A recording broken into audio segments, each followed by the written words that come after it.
안녕하세요, 권사님. 선생님 우리 예쁜 거 입어. 예. 색깔이 아이고 좋다 색깔이.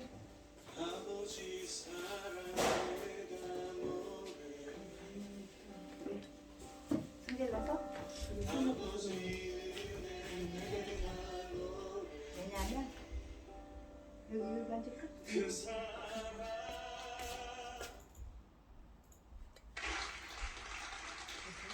술 먹고 승질났어? 술 먹고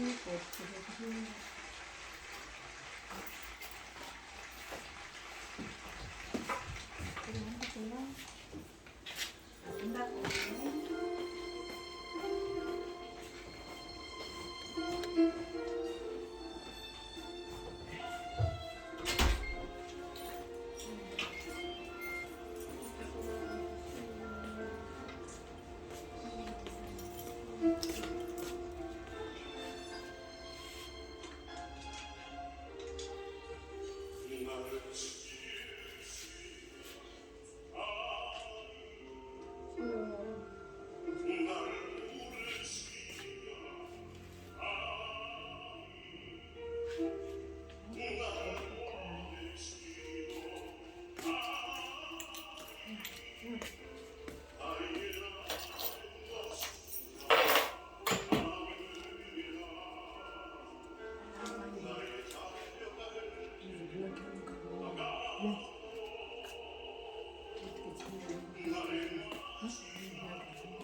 아니 누나가 이렇게 자리까지 마련해 주셨네.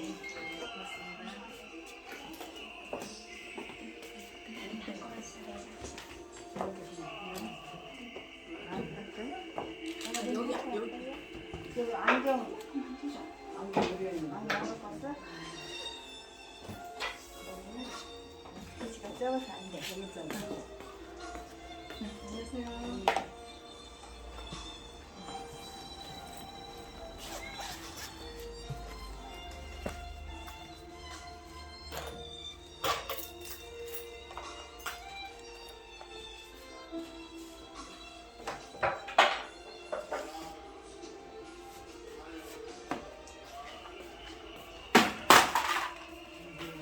이제 손은 이렇게 안 맞겠지?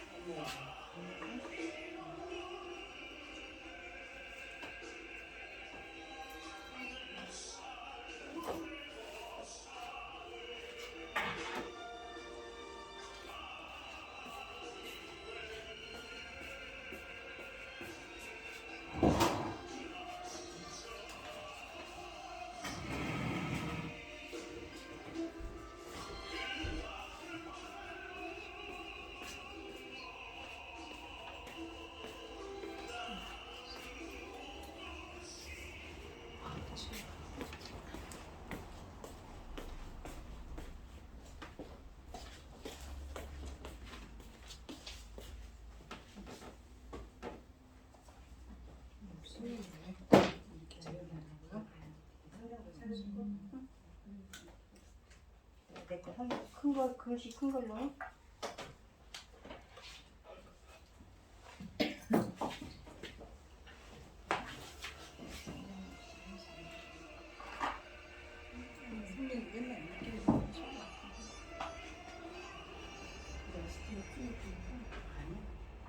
잘 들어갔대요.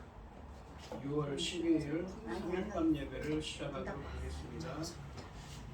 땅과 거기에 충만한 것과 세계와 그 가운데에 사는 자들은 다 여호와의 것이오다.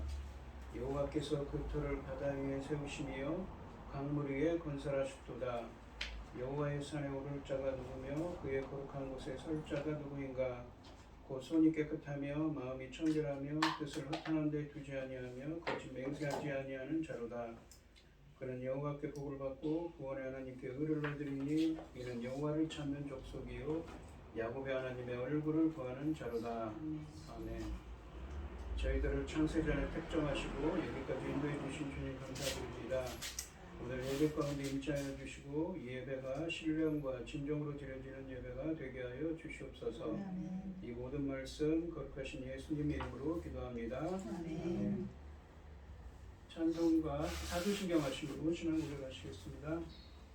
전능하사 천지를 만드신 하나님 아버지를 내가 믿사오며 그 외아들 우리 주 예수 그리스도를 믿사오니 이는 성령으로 잉태하사 동정녀 마리아에게 나시고 본디오 빌라도에게 고난을 받으사 십자가로 박혀 죽으시고 장사한 지 사흘 만에 죽은 자 가운데서 다시 살아나시며 하늘에 오르사 전능하신 하나님 우편에 앉아 계시다가 거기로서 산 자와 죽은 자를 심판하러 오시리라.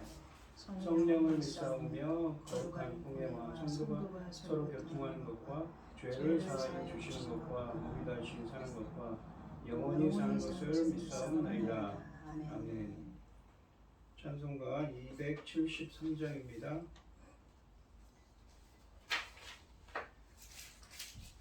나 주를 멀리 떠났다 이제 옵니다.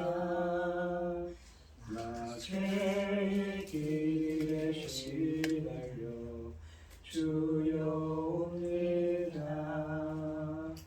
나 이제 왔으니 내 집을 찾아 주여 나를 받으사 맞아 주소서.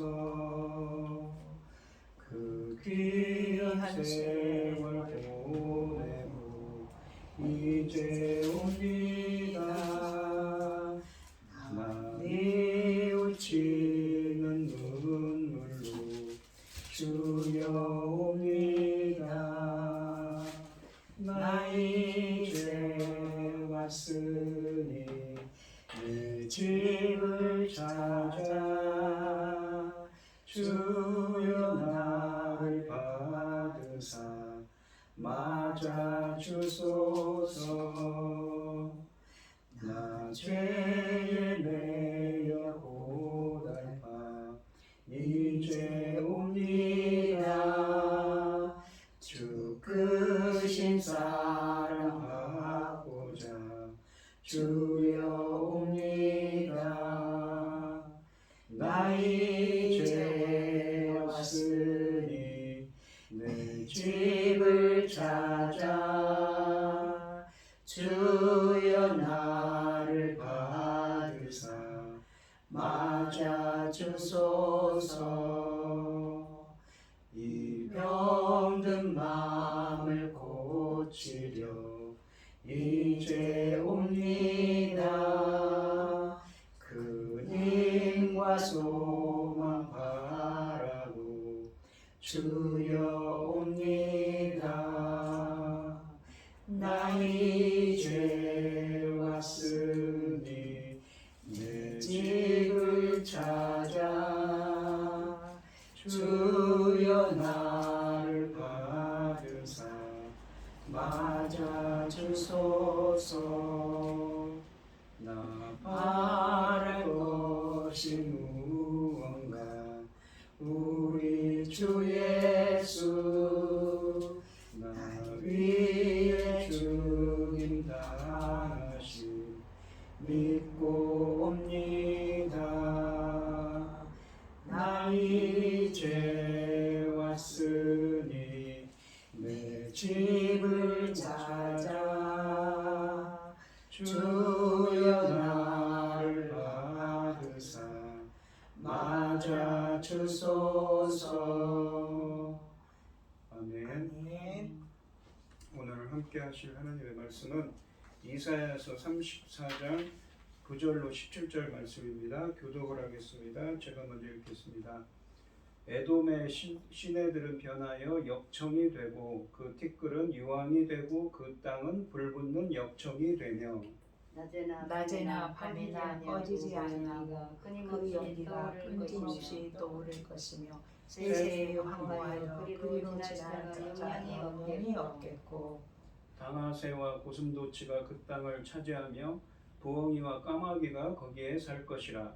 여호와께서 그 위에 혼란의 줄과 공허의 줄을 들이우실 것인즉 그들이 국가를 이루려 하여 귀인들을 부르되 아무도 없겠고 그 모든 방백도 없게 될 것이요 그 궁궐에는 가시나무가 나며 그 견고한 성에는 엉겅퀴와 새품이 자라서 승냥이의 굴과 타조의 처소가 될 것이니 들짐승이 이리와 만나며 수염소가 그 동물을 부르며 올빼미가 거기에 살면서 쉬는 처소로 삼으며 부엉이가 거기에 깃들이고 알을 낳아서 그 그늘에 모으며 솔개들도 각각 제 짝과 함께 거기에 모으니라.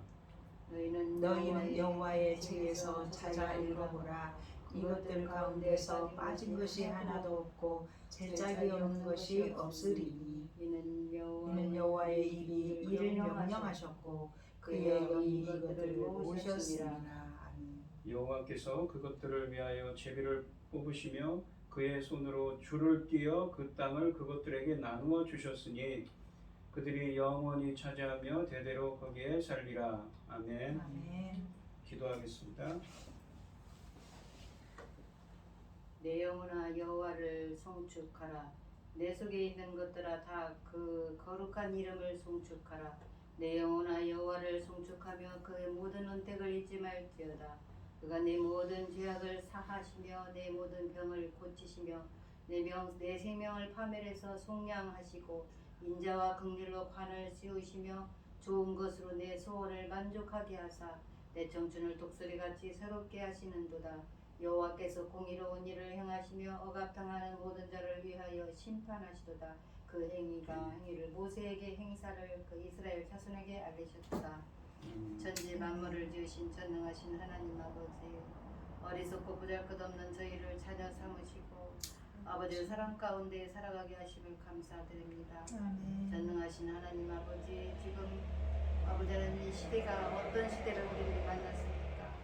전능하신 하나님 아버지, 저희 대한민국을 지켜주시옵소서. 아멘. 아버지 하나님, 재난으로부터 전쟁으로부터 이 나라를 지켜주시옵소서. 아멘. 아버지 하나님, 이 나라를 제사장 나라까지 삼아주셨는데 아버지, 우리 이 큰 천금 같은 귀한 사명 감당하고 아버지 앞에 갈 수 있도록 도와주시옵소서. 아멘. 전능하신 하나님 아버지, 이 시대는 아버지 하나님 너무나도 귀중한 열매 거둘 중대한 시대입니다.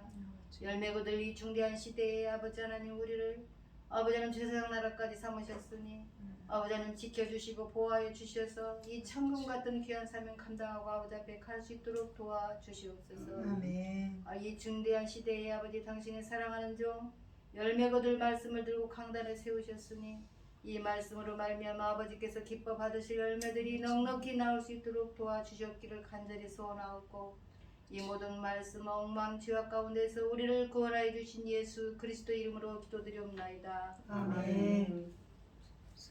오늘 함께 하실 하나님의 말씀의 제목은 여호와께서 보복하시는 날 두 번째입니다. 이 지난 시간에 34장 1절로 8절 말씀까지 했습니다. 본문 말씀에서 이사야서 34장 말씀은 하나님께서 이스라엘을 괴롭히는, 하나님의 백성들을 괴롭히는 열방을 향하여서 심판의 말씀을 주십니다. 근데 그 중에 한 예로 에돔을 심판하신다고 합니다. 에돔 족속은 우리가 창세기에 보시면 아브라함의 자식인 이삭의 자손이죠. 이삭의 자손 중에 에서와 야곱이 있습니다. 그 중에서 에서의 자손이 에돔 족속입니다. 이 이사야서 34장 말씀에서 주님은 에돔을 여호와를 대적하는 열방의 표본으로 삼아 예언을 선포하고 계십니다. 에돔이 매우 비참한 종말을 맞을 것이며 여호와를 대적하는 모든 원수가 에돔과 같은 운명을 맞을 것이라고 경고하고 계십니다. 이 에돔 족속은 이 이사야 선지자가 예언하는 이 시대는 주전 약 700년경이지만 700년경에서 740년 사이에 예언한 것으로 되어 있지만 앞으로 에돔은 주전 586년 시온을 파괴한 바벨론을 도왔고 오바댜서에 의하면 시온을 약탈하기까지 했습니다. 또한 에돔은 포로 후기에는 유다 남쪽의 많은 영토를 자신의 땅으로 차지했던 나라이기도 했습니다. 따라서 시온의 회복을 위해서 에돔의 이 멸망은 무엇보다 중요했기에 에돔이 자연스럽게 열국의 대표로 등장한 것입니다. 이 9절 말씀을 보시면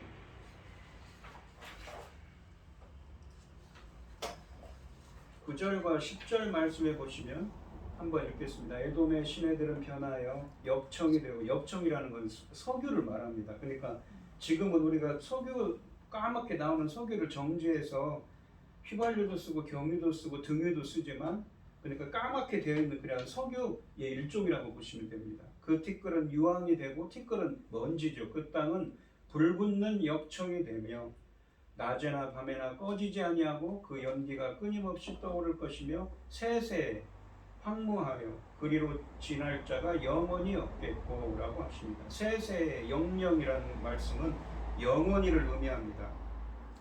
이 에돔의 시내들은 이 엽청으로 변할 것입니다.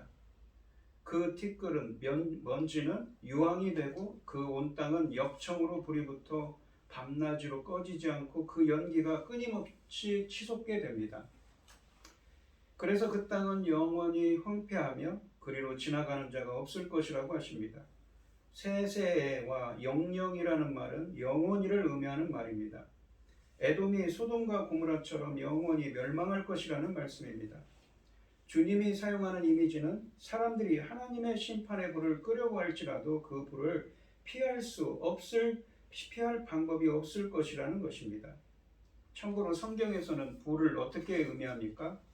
불이라는 것은 요한계시록 20장, 21장에도 나오지만 영원히 꺼지지 않는 풀무불이 나오지요. 심판의 의미가 강합니다. 유황과 엽청 등은 어떻습니까? 쉽게 타는 물질이죠. 가연성 물질입니다. 소돔과 고모라에 임했던 심판을 연상시킵니다. 소돔과 고모라가 하나님께 이 불의 심판을 받아 멸망했던 것처럼 유다의 숙적인 에돔도 불에 탈 것입니다. 본문 말씀은 이 창세기 9장 11절에 보시면 노아 언약 때 하나님께서 온 지면을 이 물로 심판하시고 나서 노아에게 언약을 하십니다. 내가 더 이상 물로 세상을 심판하지 않겠다고 하셨지만 우리가 종말에는 어떻습니까? 베드로후서 3장 12절에 보면 열국을 심판하실 때 하나님께서 불로 심판하신다고 하신 말씀을 상기시키고 있습니다. 주님은 에돔이 영원히 꺼지지 않는 불에 타오르는 도성이 될 것이라고 말씀하십니다. 이 점을 강조하기 위해 영원히를 의미하는 세세와 영영이라는 문구를 10절에서 반복적으로 사용하십니다. 하나님의 손이 임하니 에돔은 회생할 가능성이 전혀 없어질 정도로 파괴됩니다. 하나님이 온 땅을 불로 심판하신 에돔은 어떤 모습이 될까요? 11절부터 15절 말씀에서 상세하게 묘사하고 있습니다. 11절에 보시면 당하세라는 건 펠리칸을 의미합니다. 고슴도치가 그 땅을 차지하며, 그러니까 에돔 땅을 불로 모조리 다 심판을 하니까 황폐하게 되어서 들짐승과 새들만이 가득합니다. 부엉이와 까마귀가 거기에 살 것이라. 여호와께서 그 위에 혼돈의 줄과 공허의 추를 들이우실 것인즉이라고 합니다. 에돔 땅은 황폐하게 됩니다. 하나님께서 그 땅을 황폐하게 만들자 당하새, 펠리칸과 고슴도치와 부엉이와 까마귀 등 이 레위기 11장에 나오는 온갖 부정한 새들이 그 땅을 차지하고 하나님께서 에돔 땅 위에 혼란의 줄과 공허의 추를 들이우신다고 합니다. 이것은 완전한 파괴를 위한 측량 작업을 상징합니다. 줄과 추라는 것은 뭐냐면 옛날에 목수들이 이 무엇인가를 만들 때 추를 이렇게 내려서 수평을 잡았어요. 수직을 잡고 그것을 의미하는 말씀입니다. 마치 그것처럼 하나님의 에돔 땅 위에 혼란의 줄과 공허의 줄을 들이우신다고 하십니다. 이러한 완전한 파괴를 위한 측량 작업을 상징하는데 원래 줄과 추는 건축을 위한 도구들입니다. 그러나 본문에서는 파괴의 도구들로 사용됩니다.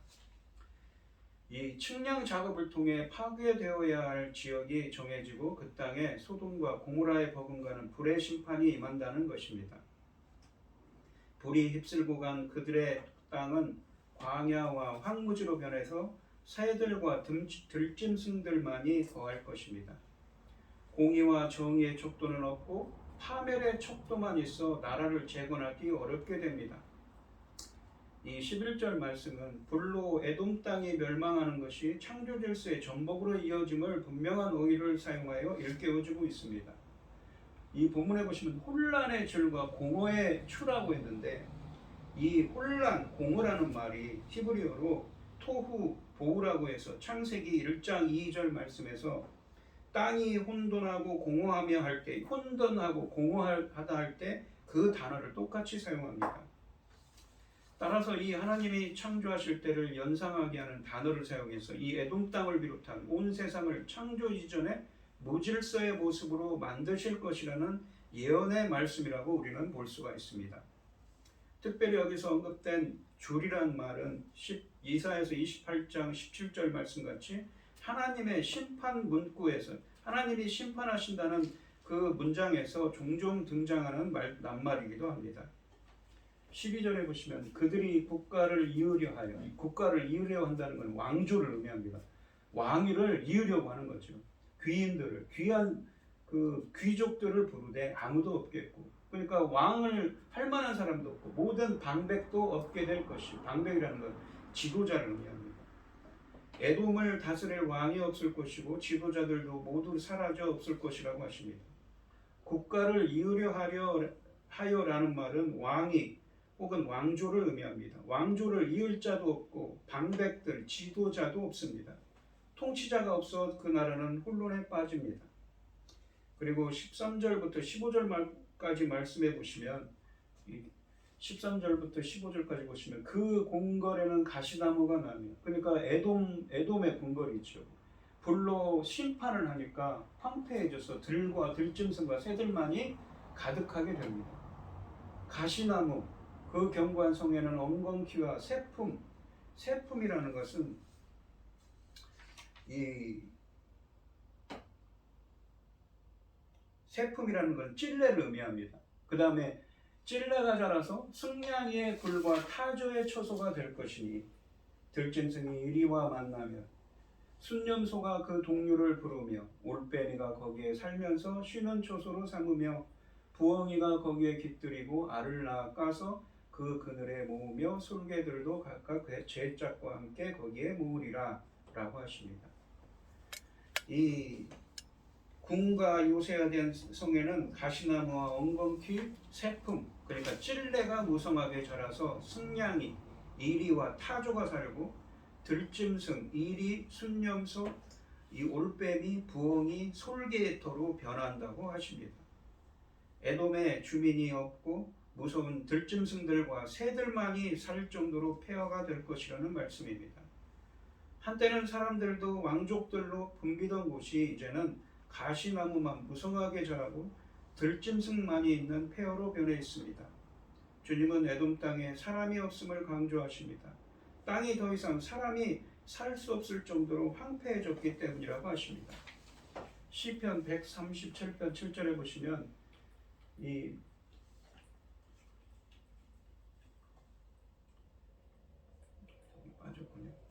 제가 읽겠습니다. 여호와여, 예루살렘이 멸망하던 날을 기억하시고 에돔 자손을 치소서. 그들의 말이 헐어버리라. 그 기초까지 헐어버리라 하였나이다. 그러니까 이스라엘 백성들이 에돔을 기초부터 헐어버리라고 기원하면서 기도를 하는데 그 말씀이 이루어지고 있는 것입니다. 에돔에 대한 유다의 기도가 성취되는 순간이었습니다. 이사야서 6장 13절 말씀에서 하나님이 유다의 땅이 빌 때까지 심판하실 것이라고 하셨는데 이 소식을 듣고 좋아했던 에돔도 텅 비게 되었다는 사실이 아이러니합니다. 남의 슬픔과 아픔을 즐기는 자들에게 동일한 재앙이 임할 것입니다. 라는 의미입니다. 얼마나 들짐승이 많이 사는 땅이 되었는지 사람들이 안심하고 다닐 만한 곳이 못 됩니다. 그리고 그 땅은 그러한 모습으로 영원히 존재할 것입니다. 하나의 본보기가 되어 기념될 것이기 때문입니다. 이 예언은 에돔의 미래를 선포하는 데 초점이 있는 것이 아니라 인간의 교만과 하나님의 주권을 인정하지 않는 행위는 이러한 종말을 맞을 것이라는 데 초점이 있습니다. 이 16절로 17절에 보시면 너희는 여호와의 책에서 찾아 읽어보라. 이 16절과 17절 말씀은 왕의 앞에 예언의 말씀, 그러니까 에돔이 불로 유황불과 하나님께서 불로 에돔 땅을 심판해서 황폐해져 가지고 왕들도 없고 사람도 없는 그러한 황폐화된 상태에서 새들과 들짐승들만이 그곳에 있지요. 그곳에 거하는 그러한 심판의 이 예언의 말씀이 그대로 이루어질 것을 강조합니다. 16절에 보시면 너희는 여호와의 책에서 찾아. 여호와의 책이라는 것은 이 성경에 있는 창세기부터 계시록까지 있는 모든 말씀이지요. 하나님의 말씀에서 찾아 읽어보라. 이것들 가운데서 빠진 것이 하나도 없고 제짝이 없는 것이 없으리니 이는 여호와의 입이 이를 명령하셨고 그의 영이 이것들을 모으셨음이라 라고 하십니다. 너희는 에돔이 이 멸망한 후에, 그러니까 나중이지요. 그러니까 나중에 지금 에돔에 대한 심판의 말씀을 하시는데 나중에 에돔이 멸망한 후에 여호와의 책, 예언의 책을 읽게 될 것이라고 하십니다. 그때 하나님이 말씀하신 이것들 가운데서 어느 것 하나 빠지는 것이 없을 것이라고 하십니다. 그리고 여호와의 입이 명령하셨고 그의 영이 모으셨다고 하십니다. 이 에돔 심판은 하나님의 말씀과 하나님의 영으로 실행될 것이라는 의미입니다. 주님은 여호와의 책에서 찾아 읽어보라고 하시는데 여호와의 책은 이사야서뿐만 아니라 모든 선지자들을 통해서 하나님이 말씀하신 것을 의미합니다. 특히 종말론적으로 세상에 임할 심판에 대해 예언한 모든 선지자의 예언이 포함된 것입니다. 주님이 본문에서 강조하고자 하시는 것은 에돔을 포함해서 온 열방에 대해 선포한 모든 재앙은 결코 새로운 것이 아니라 하나님이 이미 오래전부터 계획하시고 선지자들을 통해 선포하신 것들이 실현되는 것이라는 점입니다. 이것은 하나님이 내리시는 재앙은 갑자기 결정된 것이 아니라 이미 예정되었다는 점을 강조합니다. 그리고 16절 말씀에서 제짝이 없는 것이 하나도 없고 빠진 것이 하나도 없고 제짝이 없는 것이 없으리니 라고 하시는데 여기서 짝이라는 말은 이 예언과 성취를 의미합니다. 주님은 예언하시고 그 짝을 맞춰서 성취하신다는 것이죠. 하나님은 모든 일을 미리 말씀하시고 계획에 따라 진행하시는 분이지 기분에 따라 임으로 진행하는 분이 아니라는 것입니다. 짝이라는 말이 앞에도 쓰였죠. 여기 보시면 이 15절에 보시면 에돔의 무엇입니까? 소르개들도 각각 그 제짝과 함께 거기에 모으리라. 그런 것처럼 하나님의 말씀도 심판과 예언의 말씀이 성취된다고 하시는 것입니다. 14절과 15절 말씀에서 새와 들짐승들이 짝을 이루며 에돔 땅에 거한다고 말씀하신 것처럼 16절 말씀은 하나님의 말씀도 짝이 있다는 것을 말씀하고 있습니다. 그리하여 에돔을 향한 심판의 말씀이 하나님의 경륜에서 나온 것이지 결코 우연히 생긴 것이 아니라는 것을 말씀하고 계십니다. 17절 말씀에 보시면 여호와께서 그것들을 위하여 제비를 뽑으시며 그의 손으로 줄을 띄어 그 땅을 그것들에게 나누어 주셨으니 그들이 영원히 차지하며 대대로 거기에 살리라 라고 하십니다. 그것들은 누구입니까? 그들은 바로 그 새들과 들짐승들이지요. 하나님은 그것들이, 그러니까 13절부터 15절까지 말씀에 나오는 새와 들짐승들에게 에돔 땅을 분깃으로 주기 위해 친히 제비를 뽑고 줄을 띄시겠다고 하십니다. 분깃으로 주고 제비를 뽑아서 그들의 몫으로 주고 줄을 띄어서 그것을 나눠준다는 이 표현은 어디 있습니까? 우리가 모세오경에 보면 이스라엘 백성들에게 땅을 나눠줄 때 이렇게 나눠줬다고 하죠. 이 제사장들이 가슴에 있는 우림과 둠밈으로 제비를 뽑고 그리고 그대로 땅을 나눠줍니다. 지파대로 가족별로 나눠줬죠. 이 하나님을 대적한 에돔 사람들에게는 줄 몫은 하나도 없다는 말씀입니다. 17절 말씀은 에돔 땅이 불결한 들짐승들에게 하사되는 방식이 마치 신명기 32장 8절 말씀에서 이스라엘에게 이스라엘 땅을 분배한 방식으로 이루어질 것이라는 말씀입니다. 하나님이 이스라엘을 위해 행했던 방식으로 심판이 이루어질 것이라는 의미입니다. 에돔을 향한 심판 방식은 이미 과거에 하나님이 행하신 방식에서 나온 것이기 때문에 결코 우연이 아님을 우리에게 보여주고 있습니다. 오늘 본문 말씀을 보시면 이 에돔을 소돔과 고모라처럼 소멸하신다고 9절부터 15절에 말씀하셨습니다. 삶의 터전은 부정한 들짐승들의 거처가 되고 다시는 한 국가로 재건되지 못할 정도로 황폐할 것이라고 하십니다. 하나님의 에돔 위에 혼돈의 줄과 공허의 줄을 들이우심으로 그들을 이 창조 이전의 혼돈과 공허의 상태로 되돌리실 것입니다. 에돔의 최후는 인류가 맞이할 최후의 심판을 예표하고 있습니다. 인류가 아무리 화려한 문명을 이루고 웅장한 도시들을 건설해도 그것은 하루아침에 소멸될 수도 있다는 말씀입니다. 오직 하나님의 뜻에 따라 이루어질 거라고 하십니다. 이 땅에 혼돈의 줄과 공허의 추가 들이오지 않도록 공의의 줄,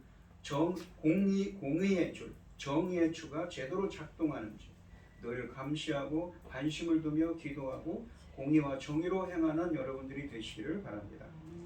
또한 예언하신 말씀대로 16절, 17절 말씀해 보시면 주님은 예언하신 말씀대로 성취하신다고 이루시는 하나님이십니다. 에돔은 강대국의 힘을 빌려 멸망한 것이 아니라 그들을 심판하시는 하나님의 철저한 계획대로 된 것이라고 하십니다. 심지어 부정한 새와 들짐승조차 그분의 계획을 따라 짝을 이루고 질서 있게 에돔을 차지합니다. 이처럼 하나님은 세상 나라들뿐 아니라 우리의 장래의 구원도 이미 계획해 두신 대로 구원과 심판도 이미 계획해 두신 대로 신실하게 이루실 것입니다. 오늘 이 시간 우리 성도님들도 주님이 계획하신 구원과 심판의 날이 있음을 두려워하며 지금 주님의 말씀을 순종하여 공의와 정의를 행하는 여러분들이 되시기를 바랍니다. 아멘. 그러니까 이 에돔에 대한 심판의 말씀을 단지 서두에도 말씀드렸지만 단지 에돔만을 위한 말씀이 아니라 하나님의 백성들을 괴롭힌 악인들을 향한 심판의 말씀을 주고 계십니다. 근데 어떻습니까? 심판이 얼마나 이 완전하고 그 치밀하고 이 정말 가혹하게 일어나는지 불로 심판하자 거기에 사람이 없습니다. 들짐승들만이 거기에 가득할 거라고 하시죠. 그러면서도 그 모든 것이 예언하신 대로 성취하시고 주님의 계획대로 이루어질 거라고 하시는 말씀입니다. 그러니까 우리의 구원과 심판도 이미 주님께서 다 계획하시고 이루시고 계시는 분이십니다. 그래서 이 두려운 말씀을 보시고 우리들은 어떻게 하겠습니까? 바로 구원과 심판의 날이 있음을 우리는 첫째는 두려워하고 우리는 철저하게 하나님의 말씀을 순종해서 하나님의 공의와 정의를 행하는 사람들이 되어야 되겠죠. 공의와 정의가 무엇입니까? 공의라는 것은 하나님과 바른 관계성입니다. 우리가 십계명 앞쪽에 보면 너는 나 위에 다른 신을 섬기지 말라. 다른 우상도 만들지 말라고 하시죠. 하나님과의 바른 관계입니다. 정의는 무엇입니까? 성경적으로 보시면 정의라는 것은 인간과 인간 사이를 이루는 하나님의 공정하신 심판을 의미합니다. 바로 십계명 뒤에 있는 살인하지 말라, 간음하지 말라, 도둑질 하지 말라, 내 이웃에 대해서 거짓 증거하지 말라 같은 사람과 사람 사이의 바른 관계성입니다. 우리 하나님께서는 천지를 창조하실 때 우리 인간들이 그렇게 삶을 살아가길 원하십니다. 그렇게 행하지 않았기 때문에 에돔은 멸망하는 것이죠. 반대로 공의와 정의를 행하는 사람이 바로 믿음의 사람입니다. 우리도 이러한 구원과 심판의 날이 있음을 두려워하고 항상 하나님 앞에서 하나님의 말씀에 순종해서 공의와 정의를 행하는 여러분들이 되시기를 축원드리겠습니다. 기도하겠습니다. 하나님 아버지 감사합니다. 하나님이 계획하신 구원과 심판의 날이 있다는 걸 항상 저희들이 두려워하며 하나님의 말씀을 순종하고 공의와 정의로 행할 수 있는 저희들이 될 수 있도록 주님 인도하여 주시옵소서. 아멘. 이 모든 말씀 거룩하신 예수님의 이름으로 기도드리옵나이다. 아멘. 아멘. 찬송가 575장을 하시고 축도하심으로 오늘 예배를 마치도록 하겠습니다. 주님께 귀한 것들 드려 젊을 때 힘다하라. 진리의 싸움을 할 때 열심을 다하여라. 모범을 보이신 예수 굽히지 않으셨네. 너희는 충성을 다해 주님을 섬기여라. 주님께 귀한 것 드려 젊을 때 힘다하라. 구주의 갑주를 입고 끝까지 싸워라. 주님께 귀한 것 드려 내 몸과 내 마음도 주 위에 모든 것 바쳐 힘다해 섬기여라. 독생자 보내신 성부 우리를 베푸시니 너희는 정성을 다해 주님을 섬기여라. 주님께 귀한 것 드려 젊을 때 힘다하라. 구주의 갑주를 입고 끝까지 싸워라. 우리의 귀한 것 모두 주님께 바치어도 그 귀한 생명을 주신 주내 못 갚겠네. 오늘의 영광을 버려 우리를 구했으니 너희는 마음을 다해 주님을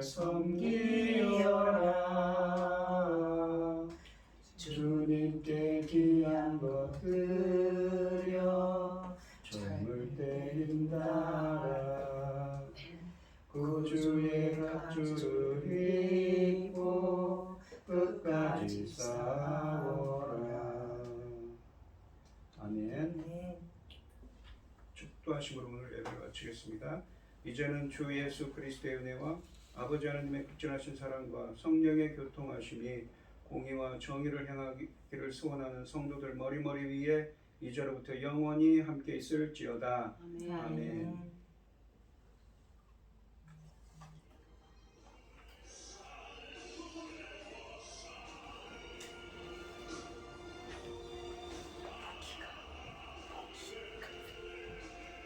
한 마리 도망가.